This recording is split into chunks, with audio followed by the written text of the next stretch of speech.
বিশ্বনবী ছাড়া কিয়ামতের ময়দানে কেউ আমাদের জন্য সুপারিশ করতে পারবে? পাগল হয়ে যাব আমরা।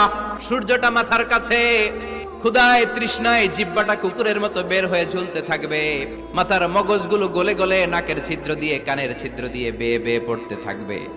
সবাই সাইয়েদনা আদম রে ধরবে, সাইয়েদনা আদম বলবে আমি পারবো না। সাইয়েদনা ঈসা আলাইহিস সালাম বলে এত জায়গায় ঘুরে লাভ নাই, জায়গা মতো যাও মিয়া, জায়গা মতো যাও। মাকামে মাহমুদে বিশ্বনবীকে সেজদায় পড়ে থাকতে দেখবা। বিশ্বনবী কাঁদতে থাকবেন, সেজদায় পড়ে কাঁদবেন। সবার জিকির ইয়া নফসি, বিশ্বনবীর জিকির ইয়া উম্মতি। বিশ্বনবীর কান্না দেখে আল্লাহর সহ্য হবে না। আল্লাহ বলবে না নবী ইরফা রাসাক, মাথা উঠান, যার জন্য সুপারিশ করবেন তাকেই জান্নাত দিয়ে দেব।